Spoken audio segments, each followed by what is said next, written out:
Well, hey folks, how's it going today? I hope you guys are all doing really good. Well, I'd just like to share a little concept I've been kind of noodling around with for a few weeks. I'm not really sure how this started.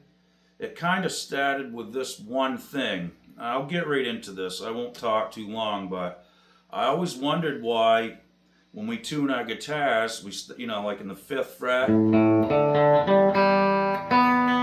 why did we have to move down for the B string and then back to the 5th fret to tune the treble E string? It always kind of baffled me, and I always had that question: why did they do that?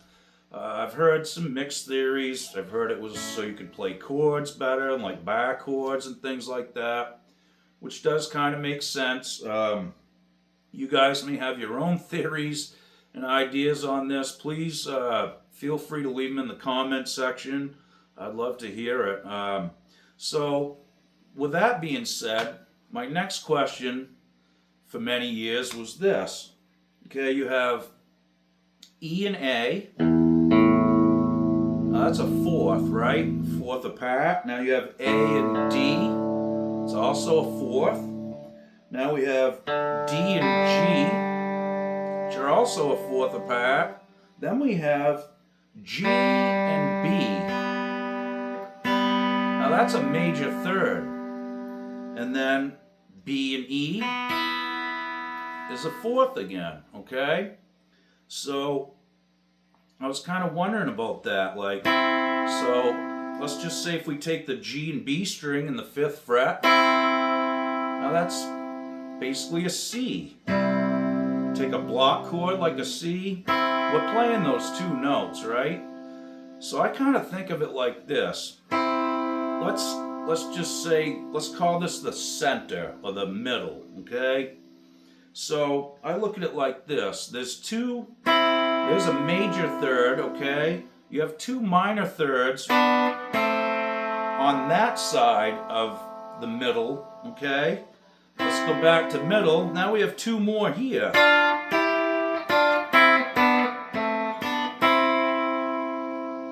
Okay, pretty easy, so just remember that. Okay, zoom in on my fingers if you have to or whatever. Now, like I said, there's a major 3rd. I can find another major 3rd just by hitting the B string in the 1st fret in the G string open. And another one up here because there's a C chord, right? So that's just kind of how I sort of, envisioned it as I started learning this stuff. So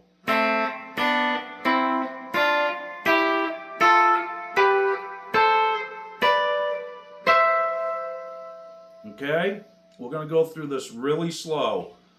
I'm not going to name out the chords because I'm playing the same exact shape every time. Right here, we're going to start with the B string in the 1st and the G string in the 2nd. Slide it up a whole step. And then we're back to our major 3rd, okay? So minor 3rd, major 3rd, another major 3rd, okay? And back to, we're an octave above now. Okay, so that's just kind of fun, and well, it's not really fun. We all hate practicing this stuff, at least I do, but it was just easy for me to envision these really fast. So if I'm moving it fast,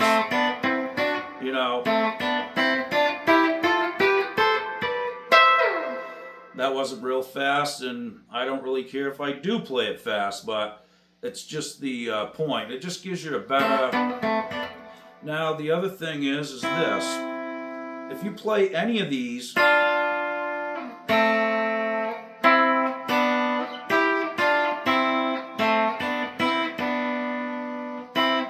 they all kind of work together, okay?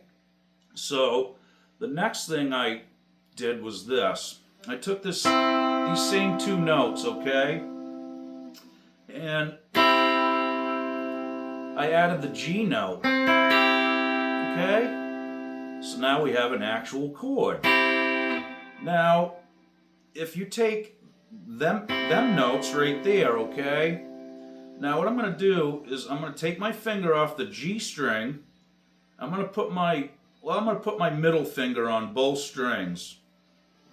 And, well, let me put my pointer finger on it at first. This is what I'm after. So I'm using these two notes and that note, okay? Now if I take these two notes and just mirror it, I'm talking like this. So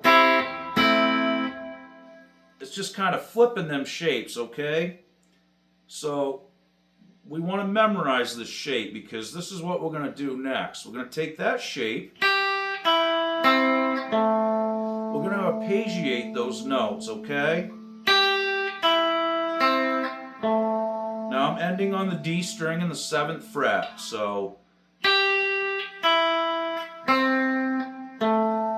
Okay, that's the first shape. Here's the next shape.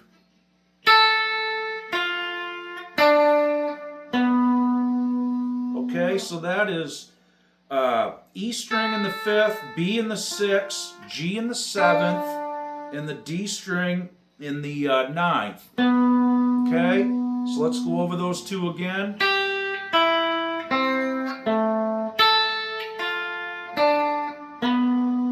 Okay, now the next shape is going to be like a major 7 chord, which is just E in the 7th, B in the 8th, G in the 9th, and D in the 10th. Okay, so let's add that shape. Here we go.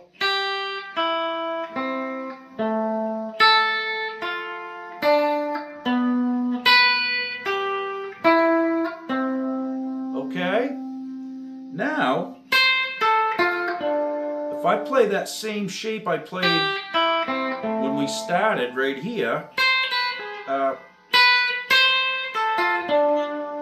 okay, it's just going to do it again. Now we're going to go to the major 7 shape, okay? You can see the pattern starting to form here, okay? So just remember, we're going to play this shape right here wherever we have a major 3rd. So we're going to do it here, we're going to do it here, we're going to do it here, okay? So, okay? Now that one we will use again up here. But for now,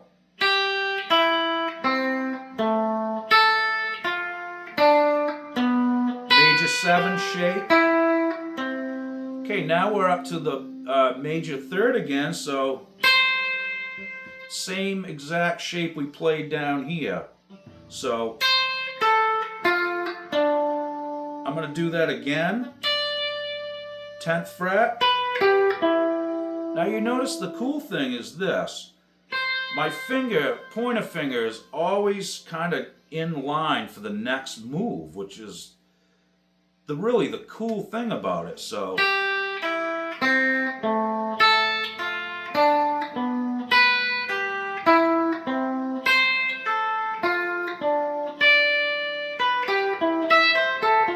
and so forth. But the way that's stepped out, it's like climbing a ladder. Okay? You can call it Jacob's Ladder if you want. How's that? I coined my own little thing, maybe. This isn't new. This has been around for centuries, probably. But anyway, this is just my approach on how I kind of look at this stuff. So once I memorize these little 2-note, okay?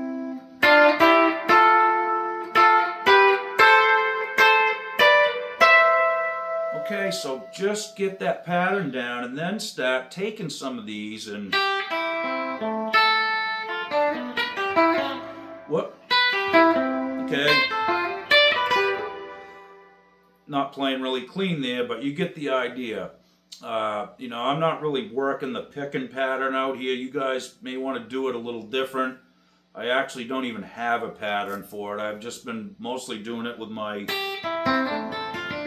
fingers and stuff. But okay, so now let's rewind this a second. So if we take these two notes we started with, okay, the major third, let's add the G note, okay? So if we take half of this scale, that this little 4-note cluster that we're playing, okay, if we take half of that, or 3 notes of it,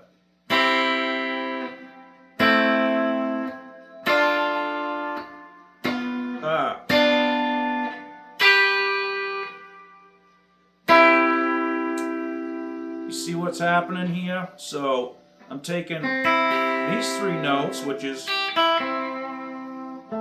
there's the next note. So if I take half of that and then take the other half, I'm still playing these 2 notes, just swapping this note and this note, okay?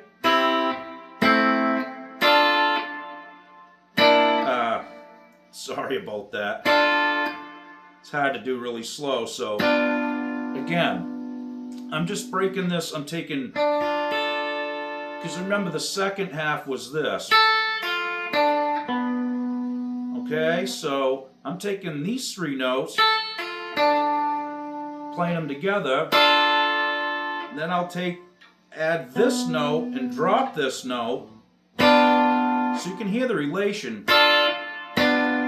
right? And so forth. So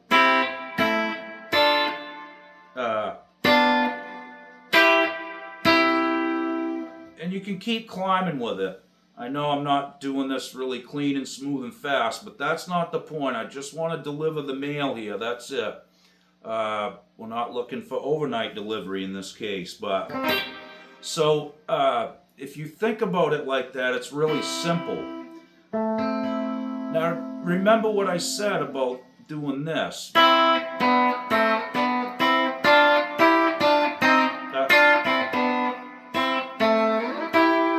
So I can play any of these.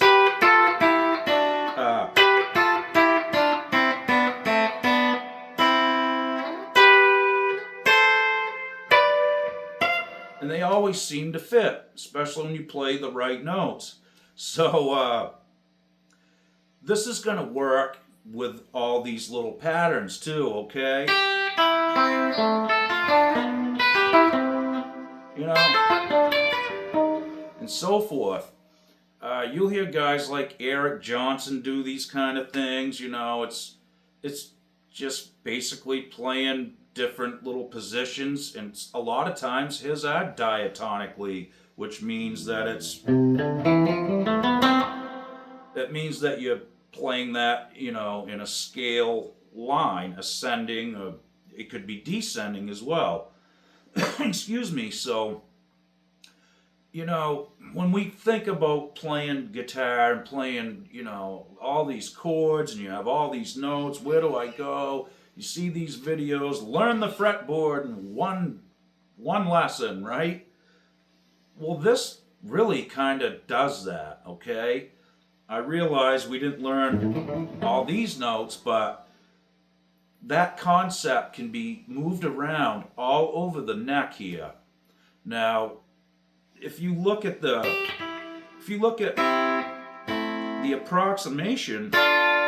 proximity of these notes, you know, they're all close, and you can start weaving these notes together, or start, you know, taking some from this shape, some from this one, and it's just good to know where those shapes are, what they look like. So if you're blazing through some big solo and you're like, oh no, I'm lost, boom. With one glance, you might be able to recover from it. And, you know, sometimes nobody will even know it went down, you know. In my opinion, that's what makes a professional no, I wouldn't say professional. I would just say what makes a great musician, not just a guitar player, what makes a great musician is one that can recover from his mistakes, improvise on the spot, and do it so most of the time nobody will ever know it went down. Uh, I live by this stuff. You know, if I bend a wrong note, if I hit a wrong note, I'll bend it up to the right one on the fly. Or, excuse me, or not, maybe just cough instead. I don't know. But, so, you know, that's the kind of stuff that can kind of save you in a pinch a lot of times. Because, you know, I enjoy flying by the seat of my pants. That's the only reason I still play guitar, is because it's something with no rule book involved for Jake. There's no rules in this stuff with me, ever. There never has been. There never will be. I don't care about modes. I don't care about moods. I don't care about CB radios even, you know. I just want to play the stuff that sounds good to me.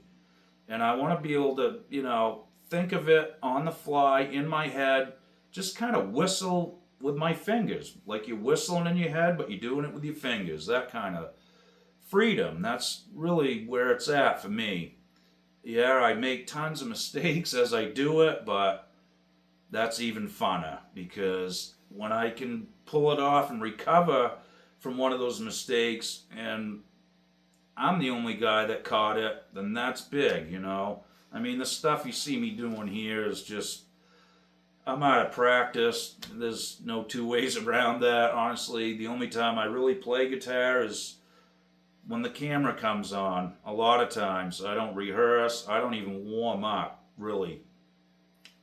Not trying to shortchange anybody, but this is, you know, if I got to work my heart and soul out for 3 hours to put a 15-minute video out, Jake's done.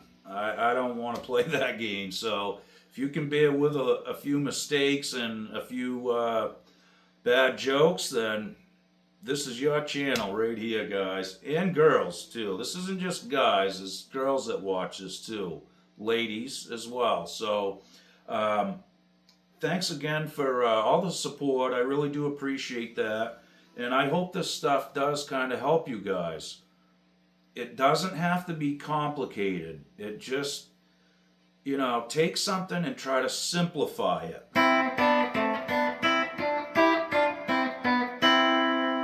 You know, it's already musical, you know? And it's not, you know, it's not this, it's not that, it's just, and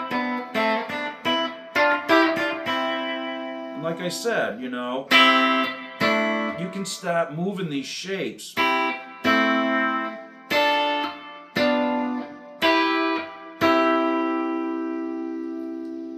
Now, already, it's changing a lot of different pathways for me already. Just knowing those few little shapes and where to find them, like I said. I know there's a major third here, there's one here, there's one here. What am I doing?